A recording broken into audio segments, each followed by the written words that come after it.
What is going on, everyone? Welcome to the Game Day Squad show for round 8.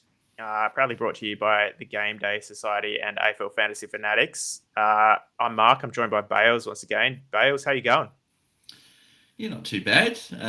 Pretty much just been focusing on Christian Petrarca all week, but Oh yeah, other than that, not too bad. But yeah, I've got another AFLW round to get into, and we've only got 5 weeks left, so looking yeah, I forward to it. know. Yeah, I know. It's crazy. Hey, Yeah, now exactly.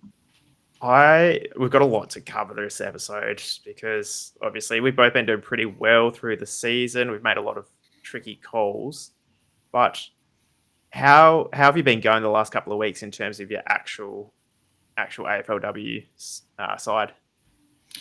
Yeah, not too bad. So what did we do last week? I think it was like 19th in starter. I think Classic was a better week, fourth for the week, which was nice. And then was it Challenger 19th, and then Champion. What are we doing, Champion? Um, 17th. So like all in all, top 20 weeks across the board is not too bad. A couple of packs as well. Nothing huge from those packs, but I think the most important thing is still.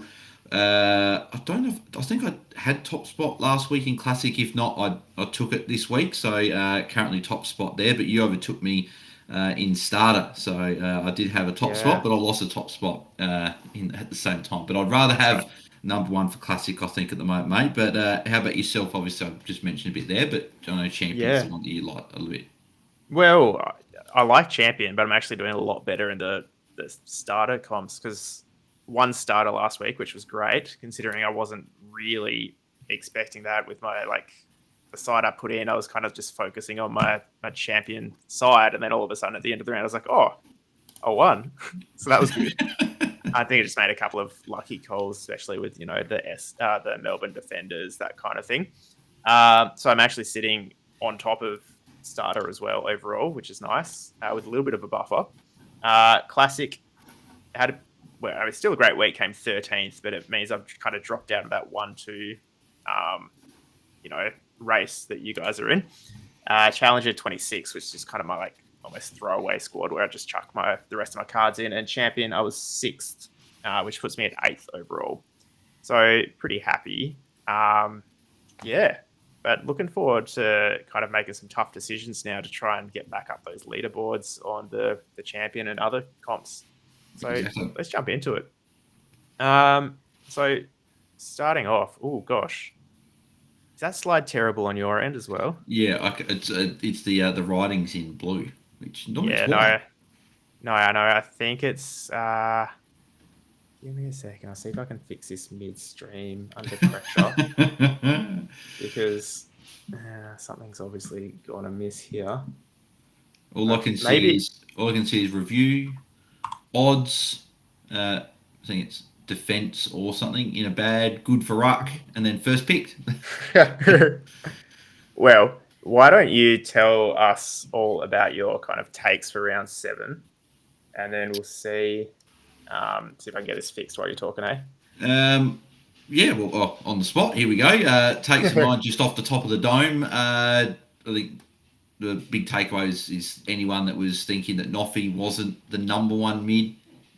She's taken that mantle back. She's now the number one averaging player in Game Day squad. I think it's the first time now she's the number one player. I think with Riddell having a little bit of a tougher week this past week and Noffy having a big score, she went to number one, and Laura Gardner, who went absolutely astronomical, ended up going number two. So Riddell went from number one to number three in a week. So I think the top five, I think, are very set in stone with those five. I think it's Marinoff, Gardner, Riddell, Bowers, and Garner. Not in order, just they're the five there. I think they're the five that clear there. So I think that's probably one takeaway. Another takeaway, I think Lucy Wales has probably got the number one ruck spot now. I think she's taken that Yeah, mantle, and this game this week probably determines it because Hawthorn play Fremantle, so Mim Strong up against Lucy Wales. I feel like that the player that can come out with the good score this week probably takes the number one ruck spot, and Lucy Wales is currently probably number one.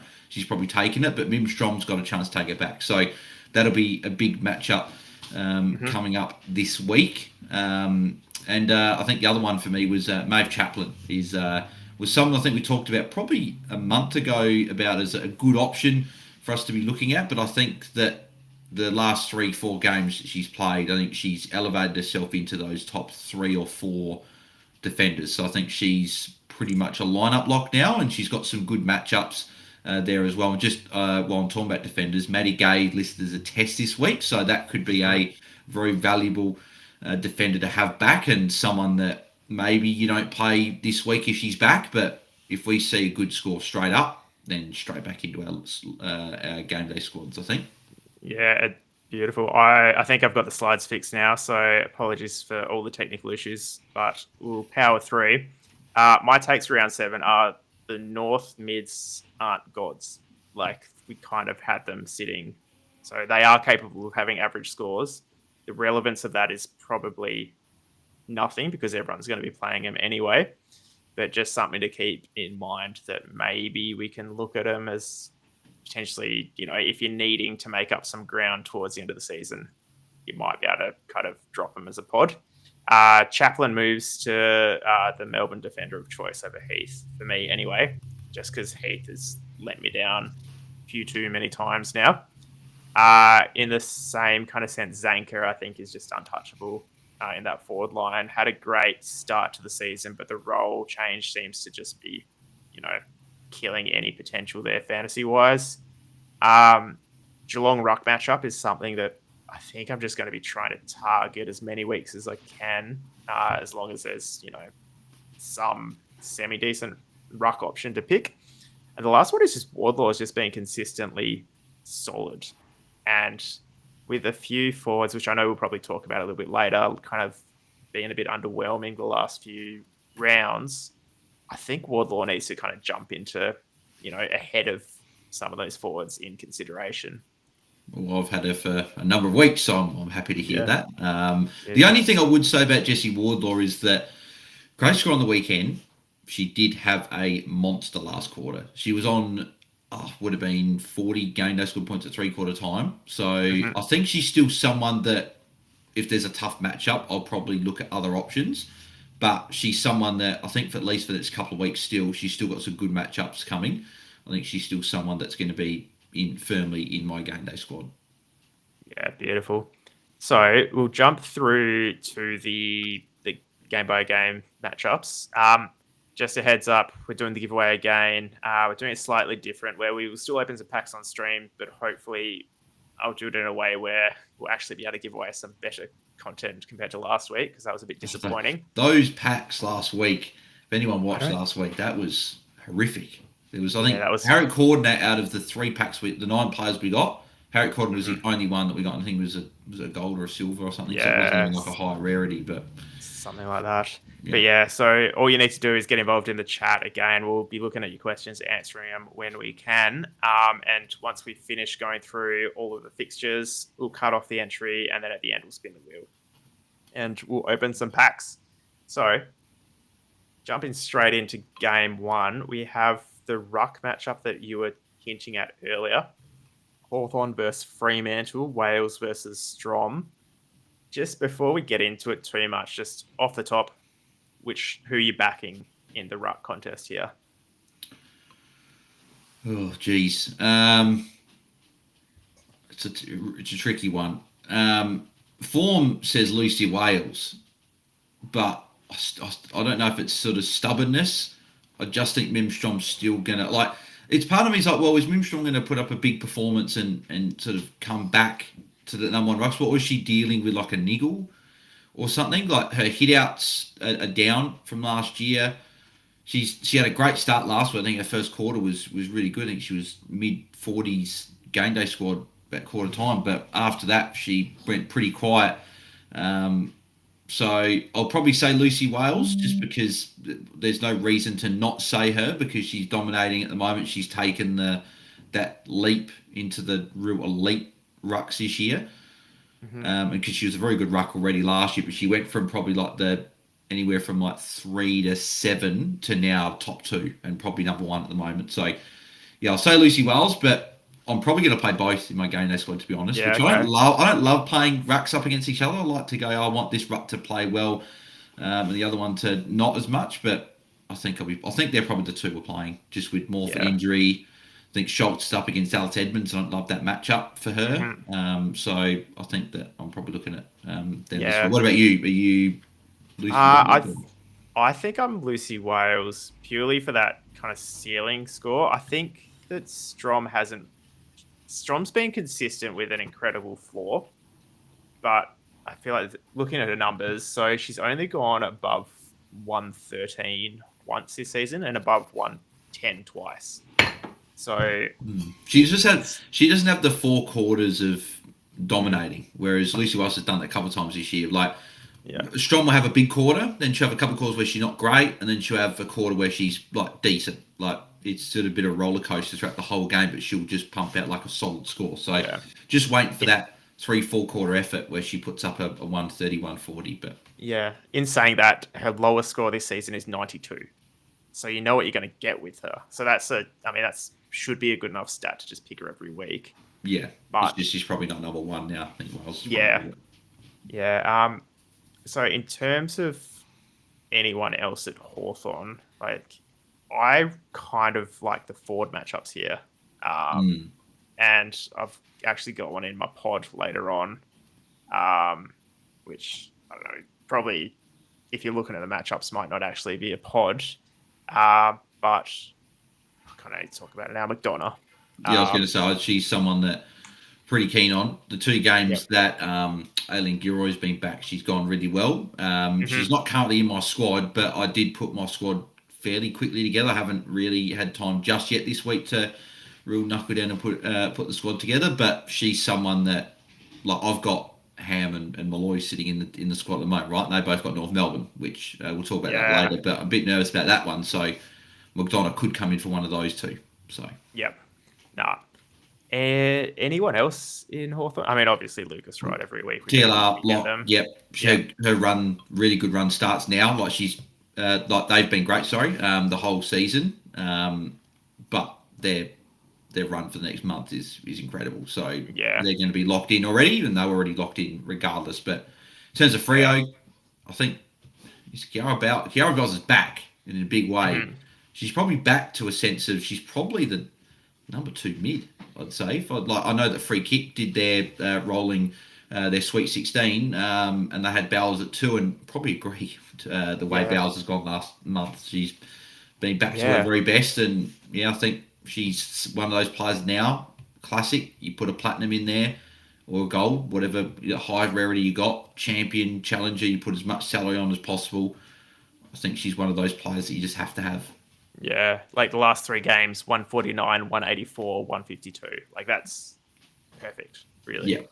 Yeah, and if people remember, she was the best player in AFLW fantasy just before Noffy. Like, Noffy was still top 5. Like, she was solid, but not Bowles was number 1. And then obviously Bowles had a few injuries, obviously pregnancy last year, and Noffy's just been like incredible. Like, I think I saw a stat from Jaden the other day. Noffy's scored the most points in the first 100 games or whatever, and that's for both men's and women's. She's like 300 points clear of Tom Mitchell, which is rarefied air. So just shows how good she is. But Bowles lock. If you want to go for a pod, Gab Newton has been really good. And Hawthorn give up some points for mids, some big scores as well. Ash McCarthy, we know, has got a ceiling on her day. So if you want to go for a bit of a unique in your midfield, one of those two. Emma O'Driscoll's in some good form. Last couple of weeks, you could go there. Hawthorn, decent defender matchup. So, but I think a lot of the locks here, and you got a few pods to look at. Yeah, no, I agree. It's a good one to get started. Hey, I think it's going to be a decent one to watch. Yeah, exactly. And the last few weeks first game has been not as fantasy relevant, so it's good to have one that's fantasy relevant from the get go. Yeah. So next game, Melbourne Essendon. So we talked about Gay returning. Do you think it's like, is there any room to be playing her to hopefully kind of pick up on a big game early, or do you think it's just a watch and wait for a little bit still? Actually, I think you can play her if she's back this week. I think you can. Just because she'll take the kick-ins, she'll dominate all the ball back there, and we know that when she's playing, she's the number 1 defender. We saw it last year. I think she scored a 150 or 160 last year, which no defenders really got near that for a fair while, and she just dominated. So I think she definitely can be played. The worry is obviously long-term injury, not sure. So I've considered it if she's named. I've definitely looked at it, but I think I'll probably, because the defence, the line is like, we got names like T. Lucas Ride, Neve McLaughlin, Serene Watson, Maeve Chatham, Emma Carney, Charlie Thomas, Sarah Goodwin. Not a lot of space. There's not a lot of space, but I could easily see Maddie Gay coming in for one or two of those defenders. There's a couple there that we'll talk about that I could easily see putting in. So it's something I've thought about, and the more I'm thinking about it, the more I'm like, oh yeah, I want to put Maddie Gay in the team. But something to consider for sure. Yeah, and now with Melbourne, previously there's been a lot of players to, I guess, consider from that lineup through the midfield, forward, and defence, basically everyone apart from Rux. A lot of those, like the forwards, I think have kind of dropped off now out of consideration for me in particular. But the defenders, are you still hot on Heath, or do you think it's maybe? I'm calling on Heath a bit just because that the role it's not as locked into that midfield as what it was early days. There's a lot of other players running through there. Like even Maeve Chaplin's getting some CBAs now, which is interesting. I think she's much better as a defender and a very, very good defender. And like Fitzsimon's playing a bit more up the ground as well. I've got other players running through there, so I don't think Heath is as locked in to this role. So I don't love that uncertainty there. I still think Zanker and Harris are playable, particularly with the two Sydney girls playing against North this week. There's some trickier matchups as well where it's 50-50. But agreed, I think that they're not like, oh yeah, play them. They've got a great matchup. They've got to be in your lineup. They're more like they've got a good matchup, but you can consider them, but they've got a low floor. So that's the concern there. But I want to ask you about, so the red matchup there for forwards against Melbourne. But I've got Bonnie Toogood sitting in my lineup regardless, because she looks not back to a 105 averaging ways of 2 years ago, but she looks to a point where she's very good regardless of match. Like she scored, was it high 90s, or I don't know, she got a ton last week against North Melbourne. She hit 3 behind. 97, yeah. Yeah, 97. And then there was that 5-minute review at the start of the game where she did kick a goal, but then got overturned when it got touched by Emma Carney's pinky. But I think Bonnie Toogood is in one of those forwards I think's jumped into the top 5 or 6. Yeah, like a fixture-proof kind of forward there, yeah. Yeah, because you know what you're going to get. She's pretty solid. The only low score she had was against Jerry West when she, I think she went off for a HIA and came back on. She was finding low time on ground, but she's playing like 90% TOG every week. Yeah. She's going into defence if they're under a bit of pressure, which Melbourne, you certainly think that could happen. And if Essendon are going well, then she's going to kick a couple of goals. Obviously inaccurate last week, but yeah, I think she's a very good option. Yeah, apart from that one game, like you mentioned, she's lowest score is 85. So that's like... It's a bit like the Mim Strom in the forward line. Like, you know what you're going to get from Bonnie Toogood. What about Georgian Anscorn? She's someone that's also sitting in my lineup this week. Really? I think she might have a good game this week against Melbourne.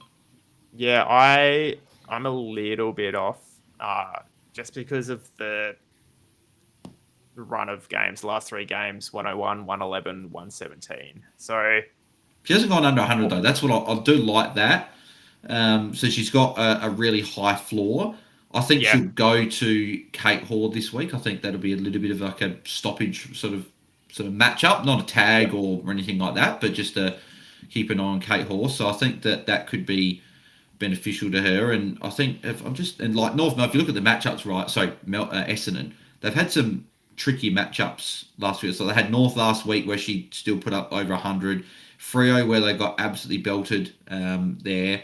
And then they had the Saints where they got belted as well. So maybe that's just a theme of they're just going to get beaten a lot. But then they look good last week. Maddie Gay back in. Maybe they get a bit of a bounce. Yeah. So, but it's an interesting one. And what about Steph Wales? So, talked a lot about her sister.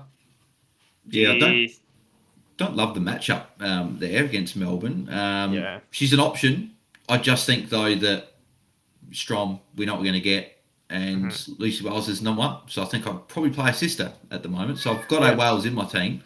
But yeah, and that's a good apart from a bit from Corey there as well. Toogood did go into the defence in the second quarter. So that's what she was doing a couple of years ago when she was number one averaging forward. So I think she's doing that. I think she's got to be firmly in your calculations, if not locked in. Yeah, no, 100%. And what about that's mainly it, I think, for that game.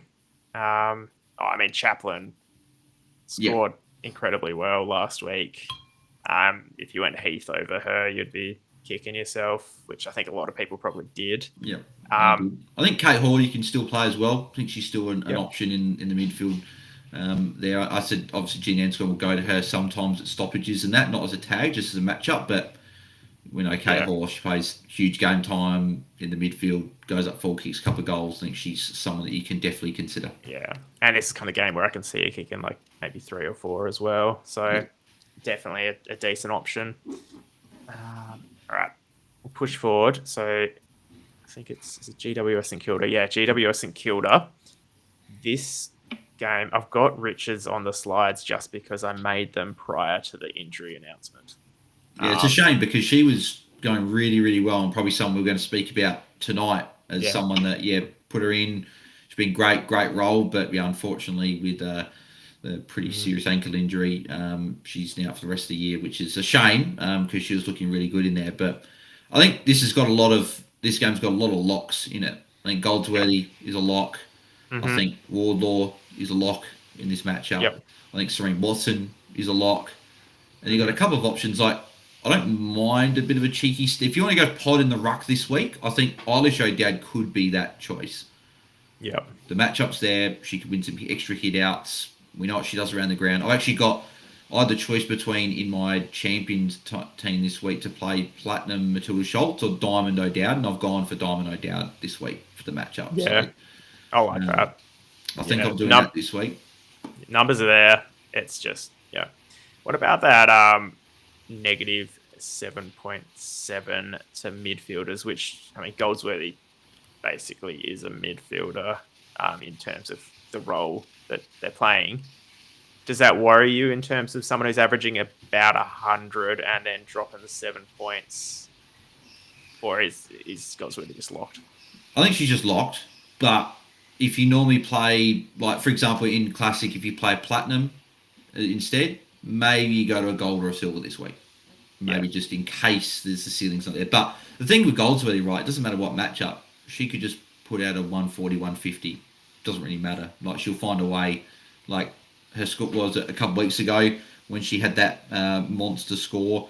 So she obviously 124 last week. And by the way, if anyone hasn't updated the GameDay squad app, make sure you do, because we can now see scores that come up on the player. You don't even have to go into their stats. The score just comes up, which is brilliant. I remember talking to Tom about that for a while, and Tom and Cal about that a while ago, and now it's been added in, and it's very, very good to see. Game changer. But 164 a couple of weeks ago, like Goldsworthy, 31 touches, kicked a goal, 8 marks, 9 tackles. That's brilliant. Stat line, field. So I think she's a lock, but maybe you slide the salary down 1 or 2. Yeah, I guess looking at the numbers, lowest score is 86 this season, which is for someone in your forward line. Even though they kind of are a midfielder, they're a forward line for all purposes for us. So I think that's a no-brainer. Just set and forget. Anyone else for St Kilda? I don't think so. Smith has been all right. Yeah, she's been all right. I just think, again, she's probably just not at the level of the...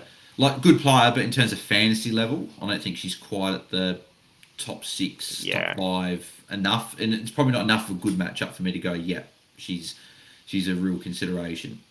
Yeah. What about some of those other GWS forwards? So the Evans and the Garnetts.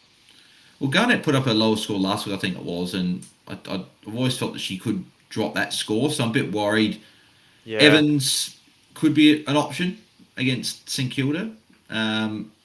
Evans also had her lowest score of the season as well last week. Didn't she get broken nose or got... Unless she had a lot of bandage around her face.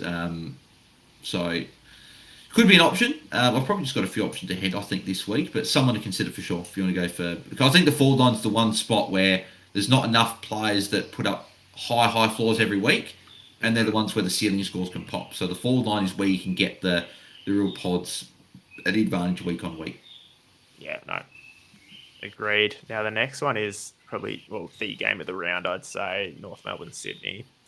A lot of red on those tables, which is, that's a bit of it's almost one of those games where you just kind of want to stay away, apart from those, obvious locks. I guess we have to talk about it. Minus on every.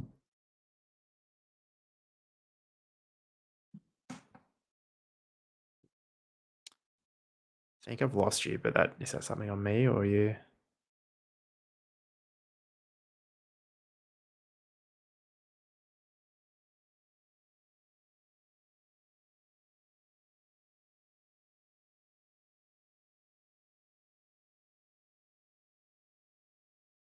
May have lost you, Bales. Yeah, but as Baz was saying, a lot of red. I'm sure it's just reconnecting now. A lot of red on all of those stats, and we've got to. You there, Baz? Yep, no idea what happened there. I was talking, and then it just said connection, and then he said, "Oops, I lost you." So no, I was saying that it's funny when you look at all the matchups. Because I zoomed in, I made sure correctly, but every matchup in this game is minus. So, yeah, which is interesting. And I think because you asked me the question, you're like, "Are you worried about this matchup for the team?" I think both will. I think the minus will be offset with the fact that both are tough, that there'll be points scored. Just who those players are going to be, right? Who does Tanya Kennedy go to? I think she goes to Jazz Garner, but Riddell's been amazing form. She could go there. I don't know what your thoughts are on that, but yeah, I think we're still playing Gardner. We're still playing Garner, Riddell. Yeah. But then Malloy, Ham, Carney, they're probably three that are normally in the lineups that do we look at. So what are you thinking with players? Because I've got a lot of players in this game in my squad at the moment. Yeah. But I've currently dropped, I think from memory, I've dropped two of those three you just mentioned. So I think I've dropped Carney this week, just on the back of a lower score and a tougher matchup. And then I think I dropped Ham as well, just for the matchup and then better options elsewhere. In saying that, they may come back in because they're pretty consistent scorers for me. So the thing with this matchup is it's all negative, but that's because they've generally always come up against teams that they've been a lot better than. So it's harder for other teams to score against. But if you look at even Marinoff again last week, I know she's the best in the comp, but she still scored well against Sydney. So I could still see a Garner going big, Riddell. So yeah, I think Garner, Riddell, definitely the two you're not fading. Gardner, I think after the game last week I think this was a game where I was thinking we're going to be chatting tonight about Gardner, could you fade for a week in this matchup? But I think after you score a 180, 190, you're not fading. So Malloy and Ham are the ones that, you could definitely look at fading with the matchup. Carney, she actually went 205. So that's 205. There you go. Biggest score of the season, obviously. And first time in a long time I've seen a player go over 200, probably since Noffy last year. So rarefied air. Not many people get over 200 besides Noffy and then maybe Bowers before that. But I think Carney, I'm still happy to play in this match. I know the matchup's tricky, but North are so good. She'll take takes most of the kick-ins, but it's a tricky one. It's a really tough matchup to sort of look at. I think North are still going to win, but it's a tough one.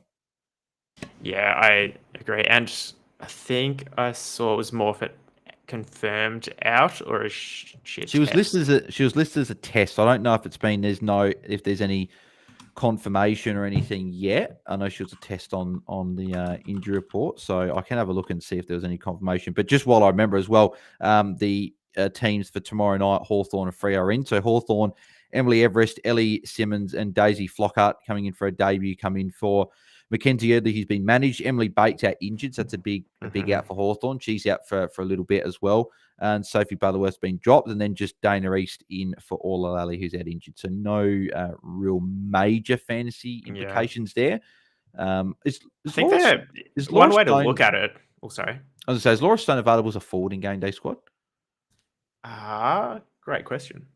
Because she could be a cheeky forward to look at that you would assume gets that bump with Hipwell and Bates being out. Yeah, okay. Just have a look. Yep, forward.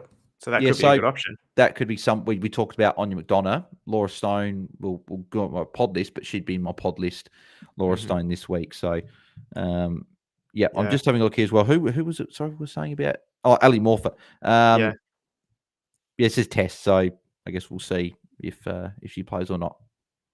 Yeah, with that lineup, one thing we didn't talk about is that Hawthorn midfield is looking very tackleable now because it's looking very, I guess, inexperienced, which means that Bowers could absolutely dominate in there. Oh yeah, well, we've got it. I think we've both got him. We've probably got the highest salary possible. Yeah, makes us even more confident, I think. Yeah, agreed. We'll jump through to the next one here, and yeah, don't forget to get in the comments if you do want to get involved in the giveaways. Bright green matchups there. Yeah, I know. So I've changed the color system where if it's over 5, you get a green square around the outside. If it's over 10, I fill in the square because that's a big deal. And the thing is, though, that number is dropping down every week as Gold Coast get a little bit better. So obviously Gold Coast were garbage at the start of the season. They've kind of reined it in a little bit. Do have a few injuries though now from that last week. So that's a little bit of a concern that maybe Brisbane end up going quite well again. The one thing I want to start with Gold Coast though, and I'll ask you this, Neve McLaughlin. Is this a matchup that you could fade for? Or do you think with Claudie Whitford's injury and the fact that McLaughlin will go into the midfield that you think that she's probably still just fine enough anyway to play because she's going to have a pretty decent role still, even though it's a tough matchup? Because it's a better matchup for a midfielder than a defender. Yeah, I think that's where my head's at the moment. I think McLaughlin's proven to be one of the better, more consistent, better scoring defenders in the comp. And then probably even more like security in that midfield time that she's getting. I think it's a positive more than a negative this week. What about you? Yeah, I think so as well. I think she's in that midfield. I think I'm still set on her being there. I just thought, a bit of a trickier matchup.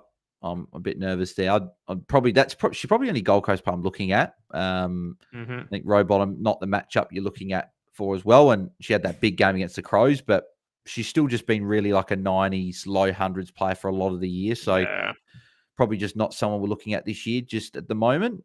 She had a couple of injuries well to deal with, but Brisbane, I think there's a lot of I think Hodder, see there Mel in the chat saying Hodder's solid choice, and like Corey saying Hodder's a lock. I think Hodder's a very good option this week. What about Ali Anderson? I think you played her last week, didn't you? Yes, I did. And I was very, very unhappy at quarter time, but she ended up going okay enough. Yeah. Probably still not as good as a G-Prez that I would have had there instead, but I'm slightly worried about the matchup because I think Lucy Singer will go to her and tag her, which I don't want. I don't want to tag she's a taggable player. Yeah. Yeah. So I could see this being a game where she just scores an 80. But again, she could easily go 120. Right? It's a great matchup. She doesn't get tagged, she'll go well. But I think it's 120 enough though. I guess probably not. Yeah, options we have going 120, you might still not be a pass score for the midfield this week. Yeah, so I'm probably not in this matchup. I don't think, but they've got a couple of good matchups after this though. So I think she's someone to still keep on the radar, but not this week. What about Taylor Smith as a bit of a pod? She's in my pod list. Yeah. Matchup against Gold Coast is great. She's been good in games where they haven't been against, in teams where they've lost to. Yeah. I think they're going to play well. Matchup's great. She's put up some good scores this season, but also had some bad scores. So it's definitely a pod pick, and I think just for me, I'm taking one Brisbane forward and it's going to be Hodder. Yeah, I think I agree. Yeah. But if you want to go for a pod, you want to make up some ground, she's someone that could pop an 80, 90 plus score this week in a good matchup and be someone that maybe can bump you up the rankings. Mm-hmm. And is just Conan faded from the thought process now, do you think? She probably reminds me a bit of Charlie Thomas, to be fair. Mm. Just that you know what you're going to get. You know, I've got Charlie Thomas in my squad. I don't have Conan. I've got Conan in a challenger or champion lineup, one of the two. So she still ran the mark, but I think there are options that are ahead of her. So I'd probably go for those. But she's someone that if you don't have maybe a certain rarity of someone, or you don't have enough of those defenders, that she could be someone you look at. Yeah, it's kind of almost like a pod pick now that's not that risky. So yeah. Yep. Nice. All right, we'll push ahead. I think we've got Port Adelaide and Bulldogs will be the next one. Yep. Now that ruck matchup against Port is, it's very disheartening, Not good. especially if you were considering playing Edmonds. Looking back the other way, it's actually not as bad as it probably would feel coming up against someone like Edmonds, where, one of the better, like, genuine rucks, I would say, in the competition. But does that, are you writing off Schultz as a select, for your consideration this week? I'm not crossing her out. I'm not crossing out. I just like Lucy Wells and Strom this week. But again, she's shown that she can dominate matchups. Just don't think this is a matchup she's going to dominate, put up a massive ceiling score against Alice Edmonds. I can see the other rucks she can, but she could. I'm not going to say she won't, but this is probably not a matchup I want to really target. So probably not for me. We saw Piper Window back last week. Yeah, that's what I was about to ask you, I think. So I was going to actually sort of intertwine her with Woodland, because it sort of seems like they're almost going to be swapping roles in a way that Woodland will play forward, Window in the mids, and it might go the other way. I almost want to fade both, just because I want to see it for another week, because I think with Window being there, Woodland's not got the consistently high floor like we saw last week, so lowest score of the season, and it coincided with Window being back in. But then Window, I just want to see it again before I look at her in my game. Yeah. So what are your thoughts with the two of them? Like that, it looked like Window kind of, just in terms of a number point of view, scored basically what Woodland had been scoring all season. And that was like the first, and then that was a week that Woodland or Saint in GameDay scored. That's a week that the first week they kind of dropped off pretty hard. So it worries me a lot. I have faded her at the moment, just because in terms of the risk of fading her, like, she hasn't put up any of those big ceiling scores. So I think there's very little risk in kind of not playing her, but she could put up like a 50, 60 pretty easily, which would be a bit of a round killer for me. Yeah. So yeah, she's gone for now. Yeah, she's not in my squad at the moment either. I've got other options there this week. For the Dogs though, Ellie Blackburn was very, very good last week.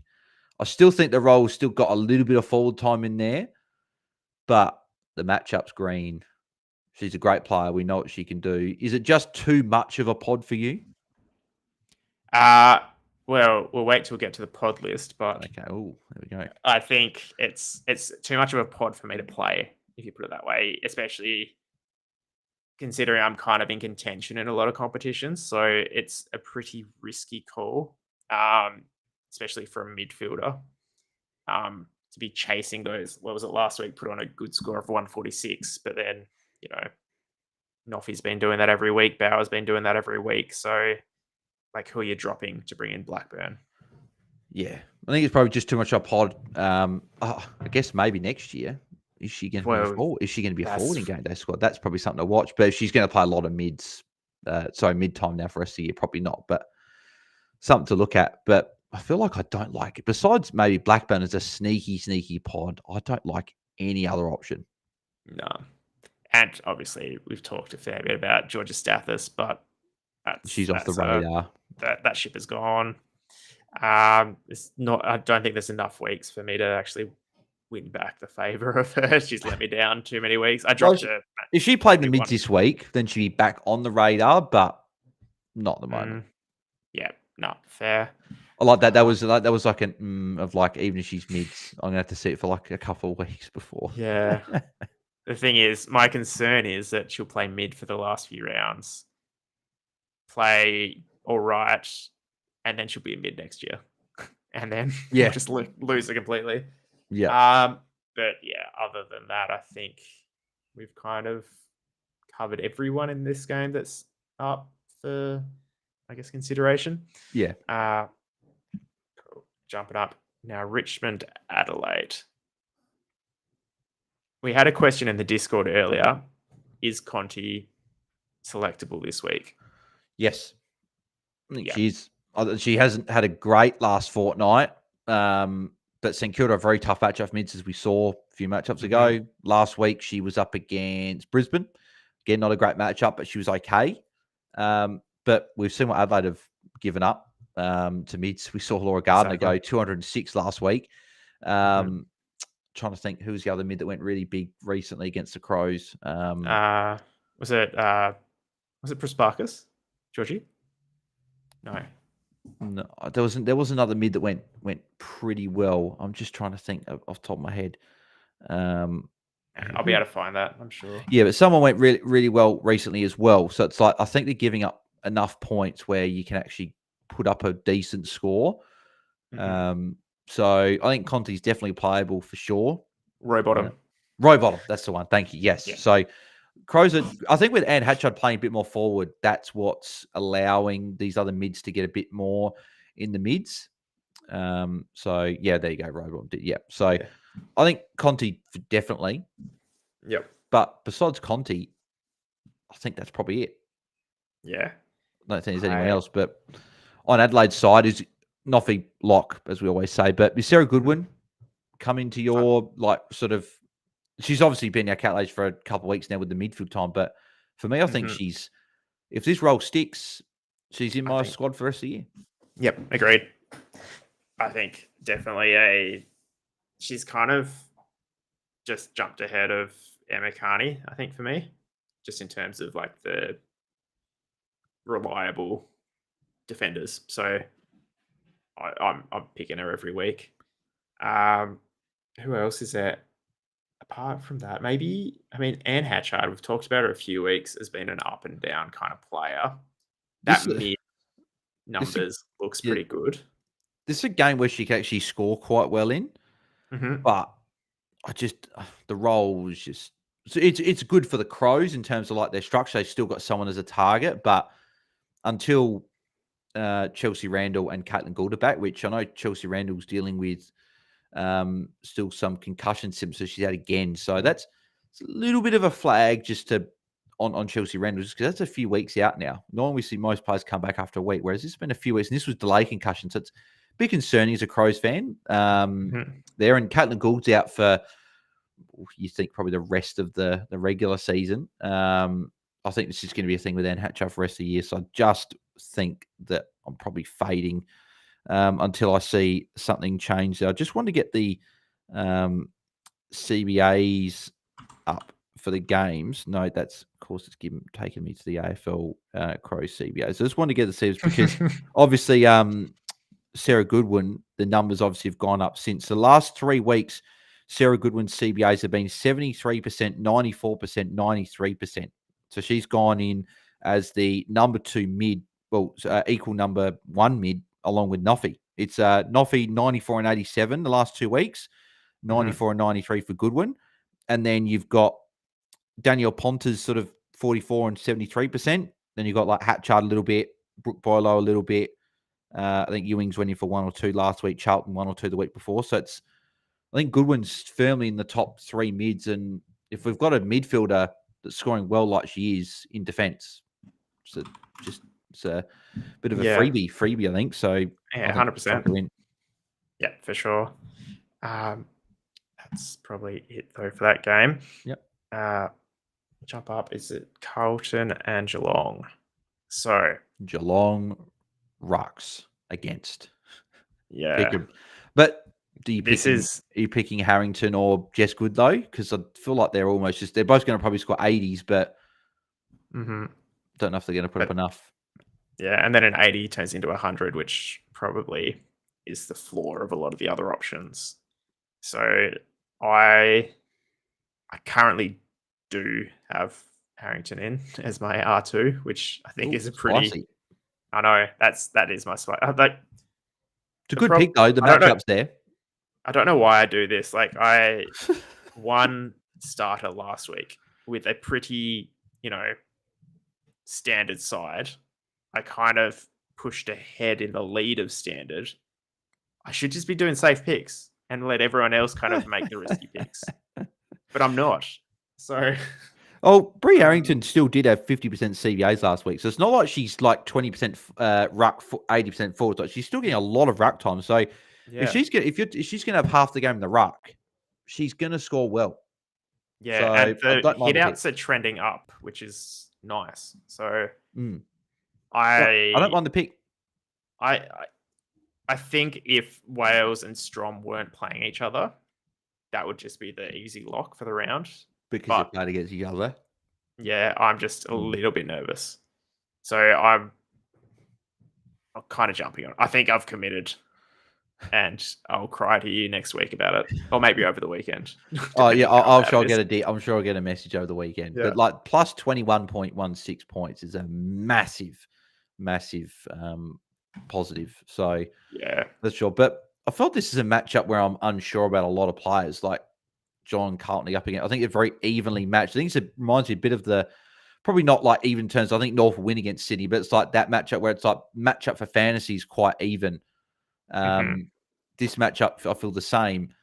It's like Parry, Ashley Maloney, Georgie Prasparkas, Dana Finn, all these options that we're looking at. I'm going, they're good, but I'm also thinking, well, maybe they're not going to put up a massive score because it's not a great matchup either way. Is that how you're feeling with this matchup? Yeah, I like the two Geelong forwards pretty consistent all year, but I think we'll see the squads because I made them a little bit ago, but I think I've dropped both of them. If you go one, I think it's Maloney. Yeah, I would agree with that. I think I've look. This is probably going to be a surprise when I look at my squad to who I actually picked. So, because there's some good forward options this week, good matchups, good options. That's a tricky week. I think forward line was the toughest line for me this week to figure out and put in, and I'm still probably thinking about a few options as well. So, yeah, same. Now, every week we talk about Finn, whether they're the real deal. Last week had a bit of a drop in the score, but still scored pretty well. Do you now say, like, similar to, I guess, like Nance Garwin, how they were doing really well for a big chunk and then kind of dropped back to maybe where we'd expect them to be? Do you think Finn's just doing that? Oh, I feel like I don't want to commit to saying Finn's, yep, get her in, because the week I do that is when she will put up a bad score and people that have played her will go, thanks, Bales, why'd you have to say she's a good option? So I'm going to continue to say I don't really want to chuck a winger in there. But as Tom said on the show with me on Sunday, she's on Monday. She's Errol Gould reincarnated into the AFLW. Like, she's scoring so well as a winger that it's sort of redefining these like wingers and how they're scoring, right? So the matchup's not great, but she played North a couple of weeks ago and scored really well. So she's probably matchup proof in a way. I couldn't put her above those five mids, and then it's like, are you going Jean Anscorn? Are you going Georgie Prasparkas, Mon Conti? These players that play full-time mid, stars of their team in the guts. And then you look at Dana Finn, who's, again, really blossoming into a star for Carlton, but she's a winger. Yeah. That's my... I think, like, if we had 7 midfield slots to pick from, I think the squads would just be so different every week, everyone in that midfield, because everyone kind of, you set your 4 or 5 or whatever each week. You have or if you had to pick a winger, then she'd be the number one lock. So yeah, true. But yeah, I agree. I don't see her coming in to the squad this season just because there's no space. But we've got most people got 4 squads to play with, right? If they're in all the comps, or at least 3. maybe you chuck Finn in one squad and go, I want Finn somewhere, just in case she does go big. Chuck her in a starter team or chuck her in a contender team or a challenger team or whatever one that maybe isn't your number one team, but maybe you go, I want Finn in my squad somewhere. Maybe that's how you do it. Yeah. Like, I feel like you won't be disappointed. You just probably won't hit the optimal score. But anyway. I like that from Silver Pigeon Winger. No thanks, lol. So no, and that's what I mean. That's what I'm thinking. I'm just like, Finn is going so well on a wing, but it just worries me that her playing on a wing, that there will be a game at some point where she just dropped. But then again, like, we look at Garner and Riddell. We didn't expect them to drop low scores last week. So players will have a low game every now and again. But I guess wingers is just the high variance. Yeah, and picking like a low game will kill you because not everyone's going to be picking Finn. So yeah. All right, we'll jump into, I think it's the last game of the round. Yeah, we've got West Coast and Collingwood. Now, got a couple of Collingwood players on the board there I'm keen to hear about. Barnett, I think it was a bit of a niggle, wasn't there? Yeah, she's playing sore. I'm still playing her this week. This is a good matchup for Barnett against West Coast, and she's still available as a forward. Second half, Frederick took a lot more of the ruck. I think that was because Barnett was sore. Barnett wasn't listed on the injury reports. That's a positive sign, but we know the AFLW injury reporting at times can be a little bit interesting. I'm still backing in Barnett. Good matchup forward. She's been consistent all year. That was the only bad score for the year. It was against Alice Edmonds as well. So shows she's a bit of a trickier matchup, especially for someone like Barnett. So I'm backing her in. Geordie Allen was good, but I've seen this before. Like, I've seen this last couple of years. I've seen good scores, and then she'll follow up with a 30. Like, it'll ruin your week if your player is a pod, and this will like be a sour taste of the last game. West Coast don't, and look at the match as well for West Coast defenders against them, right? So that for me is two boxes that are crossed off. So I think I'm probably not playing her this week. I do like Ella Robertson in this matchup. She's someone I'm considering a lot for that M6 spot. Got Nanscore on there, but what are your thoughts on Ella Roberts? Because this is a matchup where I don't think anyone from Collingwood can't see who would go with her. And being over in Perth, I think West Coast will win this game. And knowing when West Coast win, Ella Roberts scores well. Yeah, I agree. I think Roberts is a great shout. I'm just too burnt from her. I picked her one game earlier in the season. She had 22 handballs out of 24 touches. So I feel like maybe do you have to expand your horizons a little bit? Maybe if they burn you 3 times, maybe. Because Gardner burnt you once and you didn't play her and she put up a good score, but then you put her in and then she's scoring well. So maybe Roberts is a good option. But yeah, I think it's good this week. Yep. That's actually the next person I was going to ask you about, who still pigeoned about Benici. What are your thoughts on Benici? Low score last week, but Collingwood were bad, like very, very bad. And I don't think they're that bad. I know they've got some injuries, but I think they'll be better. And when they are better, Benici scores well. Is Benici an option for you this week, but you maybe just got a few options ahead of her, or? Yeah, 100%. And that's basically been the case all season, I think, for Benici. Like, again, probably will put up like a 130 type score, but I'm aiming for 140s.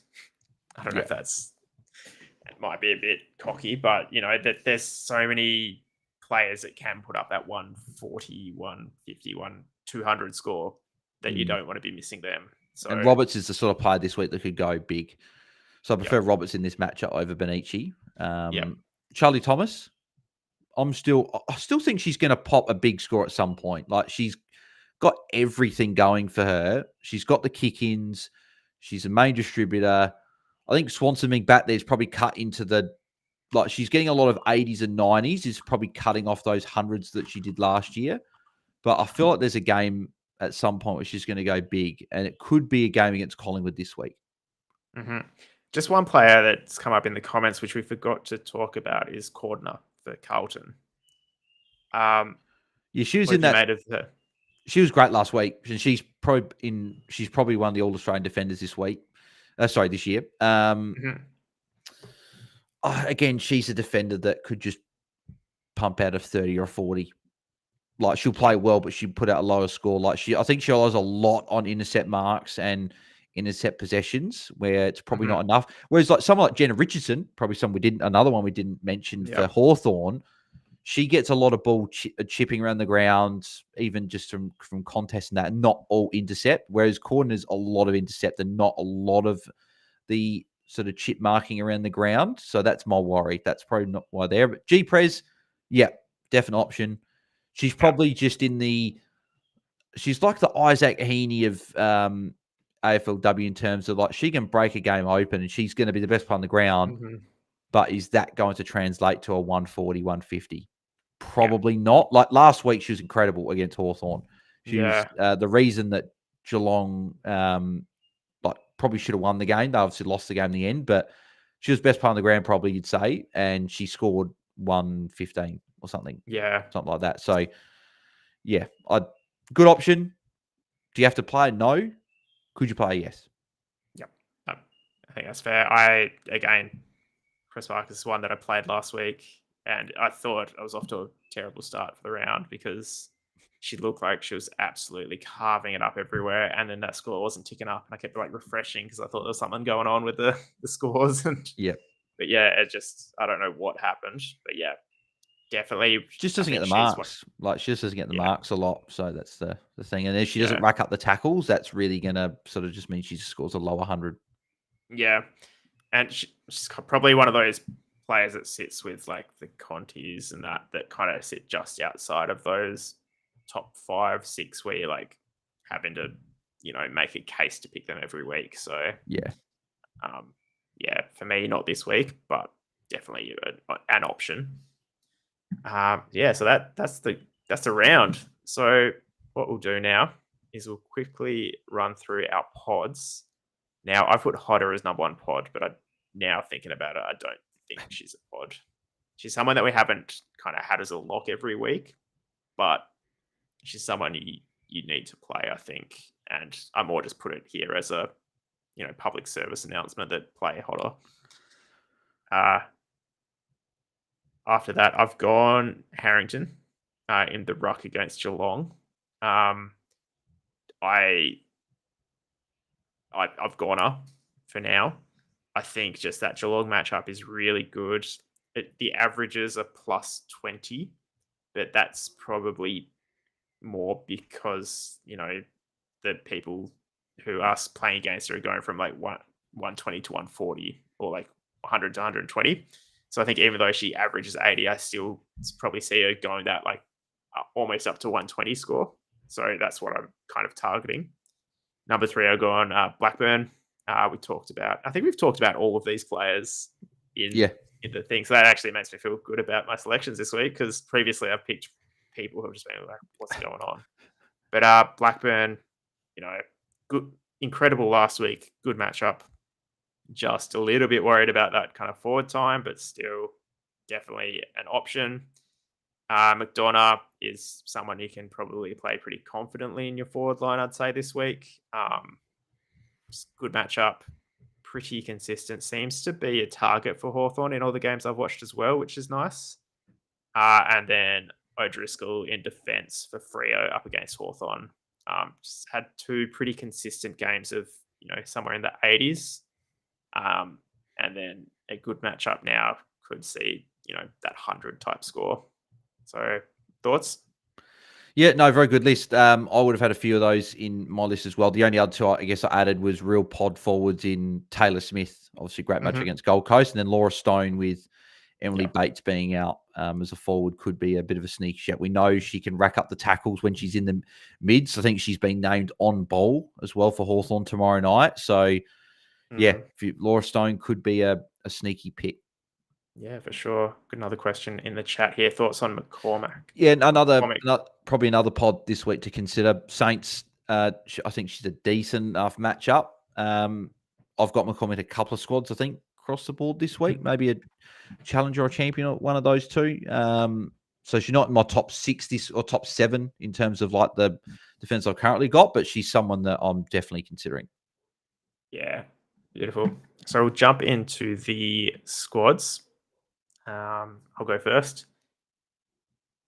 So I've made, I don't know, is this too small for people? I'll run through it. I've got Lucas Rod, McLaughlin, Watson, O'Driscoll, Thomas, Goodwin, Chaplin. You did put O'Driscoll in there. Yeah, I know. I've kind of backed a lot of my pods here, which is it's going to make it. It's going to make or break you tomorrow night. No Strom, and then you got O'Driscoll in there, and you got McDonough in there. So it's going to see like tomorrow night will probably determine how your weekend's going to go, I reckon. Yep. Midfield, I've gone the classic 5, we can call it now, and then my 6th pick is Conti, just because I quite like that Adelaide matchup where it kind of feels like they're focusing more on their own game, that they're not necessarily trying to shut down other games. So I think she'll do well in that. Ruck, I've gone for Wales over Strom, and then I've gone for Harrington or Moody in R2. But that's probably going to change when I kind of chicken out later on. I might try this kind of lineup maybe in one of my contender, or not contender, my challenger side, where it's kind of lower risk to play this kind of squad. Forward line, I've dropped Ham. I've kept Barnett. I've brought Wardlaw in, I've brought McDonough in, and I've got Hodder there. So I don't have any of the Geelong forwards. I don't have Ham. Yeah, thoughts? No, it's good. I got a fair few of those players as well. Which I'm sure we'll check in a sec. But the team looks good. Yeah, I didn't get a chance to get your team in, so do you want to bring yours up on the screen? I think. Oh yeah, you sent it through. I just didn't get time to get it in. So. All good.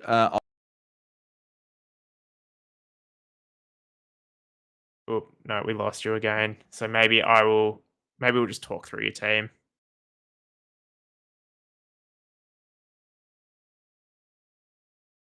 Oh, you there, Bales?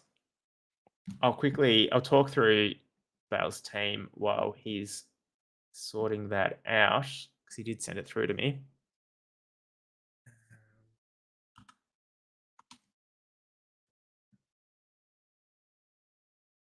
Let us know if we're just talking over the top of each other. But I think Bales might have dropped out again. So for Bales, he's gone basically the same defense as me, but he's gone for Carney over O'Driscoll. In the midfield, same midfield, but instead of Conti, he's gone Nanscowen. In the rucks we've talked about, he's gone Wales and Strom. And up forward at the moment, he has virtually the same forward line as me, which is surprising. But he's got Montana Ham in instead of McDonough. You there, Bales? Yeah, bloody annoying. I don't know what's going on with the computer at the moment.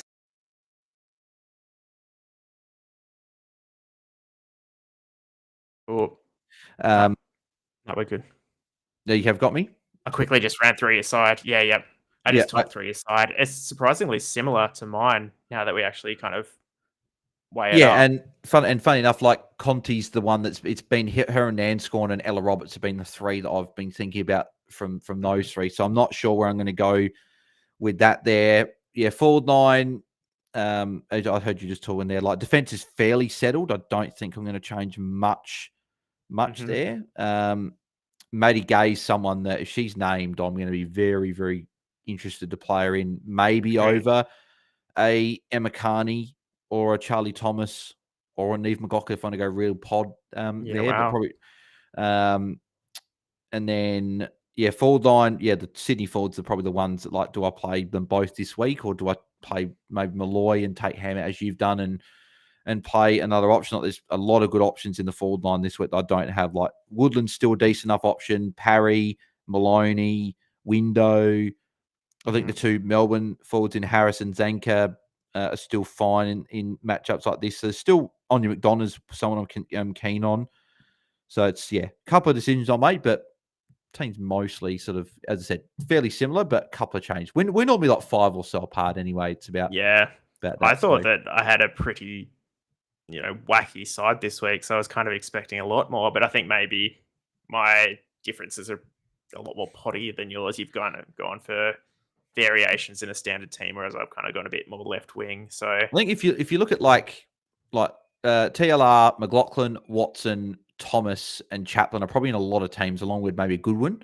Midfield, Riddell, Marinoff, Garner, Bowers, Gardner in pretty much everyone's team. It's just that last spot that's different. Wells, Stromer, probably the two ones there. And then you got Goldsworthy, Malloy, Ham, even Barnett and Too Good are probably in that conversation. A lot of people have got them. It's probably the last couple. So it's probably like you got maybe one or two in each line, but it's probably about it at the moment. Yeah. So, well, that basically wraps us up. So we'll spin the wheel. Mel's been kind enough to compile the list for us again, and thank you, Mel. Appreciate it. She has to jump off because she's on the NRL show this week. So after this, go jump over and give your support for Mel, who's been a real asset to our show. But let's share this screen. So a decent amount of entries this week, which is nice. Beautiful. So what we're going to do this week is going to open 2 9-player packs, and we're going to do a bit of like a Connect 4 style thing where, Bales, you get to pick either a row or a column to give to one of our viewers, and then we'll divide up the other 2 after that. So it should mean that we can actually give away some decent cards this week. So it's pretty much, it's like keep, buy, sell, but it's 3 players instead of 1. So at least you got a little bit of, cool. So you got a tiny bit of a chance to get a player. So are we doing a column, or are we doing like you pick 3 players to keep, 3 players to give to a viewer, and 3 to sell? Let's just do 3 to give, 3 to keep, just because we want to give away stuff. And last week was an absolute bust. So we've got 2 packs to open. First one will be going to George. I think George has been a previous winner. What's he done, George? And then the second pack.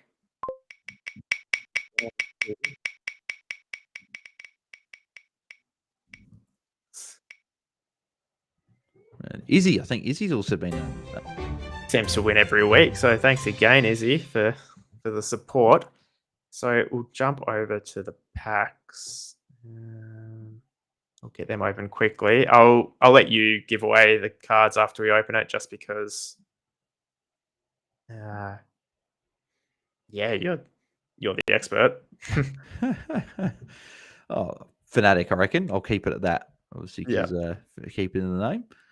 Sweet. So that screen's all up for you, hey, Bales, you can see? Yep. All right, we'll open the first one. Oh, here we go. Okay.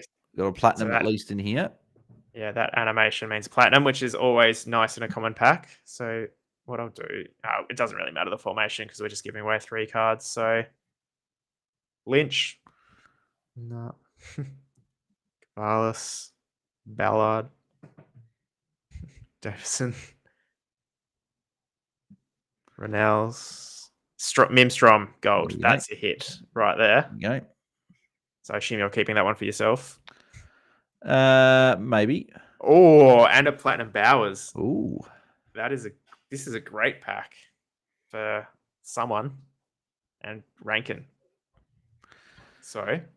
Righty. Well, who's George? This for George? Well, I'll keep all 9, George. No, no. So I've actually got 2 Kiara Bowers platinums and a gold or 2 Strom. So you're in luck, George. So George, I'll give George Bowers, Strom, and who'd be probably the next one? Maybe Rankin's been okay this year. Maybe go Rankin if that's who you want, George. If they're the 3 you want to keep, I guess I'll keep Maddie Gearon, Katie Lynch, and the other platinum. Is that Richards? Is that what it says there? Runnels. Sorry, Runnels. He's very small for me. Small. So I'll keep Lynch, Gearon, and Runnels. I'll give George, Strom, Bowers, and Rankin, and then the others. I don't know what happens with the other 3. Maybe give them to George as well if he wants. Yeah, use it for the exchange. But it's funny. That's a great pack though, George, to get Bowers and Strom. Very, very handy players. It's about Platinum Bowers is probably one of the top 5 cards you can have in the classic comp. So yeah, nicely done. Great. Very nice pack. All right, so I'll just take a screenshot of that so I remember. And then we'll open the second one. This one is for Izzy as well, who's a pretty consistent winner on the channel, but the wheel doesn't discriminate. No platinums though. Still 9 players might be able to get some good silvers and golds. Exactly right. And as I've said many times, the silvers and golds are as valuable. I keep saying we. I'm not getting any of this. So you guys might get some good ones here. Well, I mean, you get to keep some, so you could just keep all the good cards. So we've got Cox, Friend, Swanson. Yep. Handy card. Probably not as handy as the start of the season, but still not the worst. Hosking. Not on a list at the moment. I think she retired. Emma King. Birch. So we're getting players that we know, but not players that are probably up. You're looking at putting your team at the moment. Yeah. So Dalton. One last card. Sorry, to kind of redeem that first pack was very nice. Okay, this one's a bit of a. I mean, it's okay. It's just not. It's not last pack. Yeah, well, you're probably saying Izzy probably gets what? I mean, Swanson, if you give me the best cards, Swanson, Birch, and maybe Simpson. Yeah, or Emma King, one of the two. I was thinking King maybe, but I mean, Simpson's probably might be more valuable at some point, whereas King does play alongside Rennie, so maybe maybe Simpson. What's Friend been doing? Is Friend been like? Well, Serene Watson's the main one. Yeah. So part of me doesn't want Ella Friend to do as well, because it means Serene Watson won't be going as well. But yeah, I know they've been averaging 39, so scratch that. Yeah. Look, I'll just take a screenshot and I'll just let them pick. Hey. Yeah. No, sounds good. Beautiful. Well, that wraps it up. So thank you everyone for joining us. Any final pieces of advice, Bales? No, not really. There's obviously the socials are on the screen there. Bales DT on both Instagram and Twitter, and then Fantasy Fanatics on YouTube. Then if you haven't signed to GameDay Squad yet, I'm sure most of you guys have done that already. But if you haven't already and you're new to GameDay Squad, then head over to GameDaySquad.com.au. Free to play, but you can use code BalesDT at sign up and you get yourself some free goodies, some free packs to get yourself started. So if you'd like to do that, then use the code. And good luck this week, and hopefully you get some big scores. Yeah. Oh, one thing we didn't talk about, the cup. Did you make it through? I didn't get an email for if I got through or got knocked out. I'm assuming. I think you got through. I came for the week, so I'd be a bit stiff if I got knocked out by one of the top 3 there. So it's starting to get to that point of the comp where it will start to happen like that, though. So exactly right. And there's been people in the first and second round that will come top 10, but they'll be matched up against the top couple in the week. I think I was up. Was it up against like Kiwis or something? I'm pretty sure. Yeah. I think I saw you on the round 3 fixtures or the cup third round fixtures. So I think you did make it. I also made it through, thankfully, even after a little bit of a disappointing week in Classic. It was a week where I could have kind of bowed out, but I scraped through and we go again. Yeah, so exactly.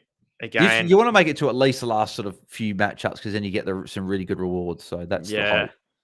I think this week is another 9-player pack. Then next week you get an all-star card if you get through. So that's where we're starting to hit the big money. So good luck to everyone in the cup. On screen there, GameDay Society, the GDS Society on X. And if you have enjoyed this, please like the video and subscribe if you haven't already, because it does help out a lot. Same with on Bale's side if you haven't done that already. But we'll leave it there. Jump over to the NRL stream if you're planning to, and give Mel some support, eh? Yeah, beautiful. Thanks, everyone.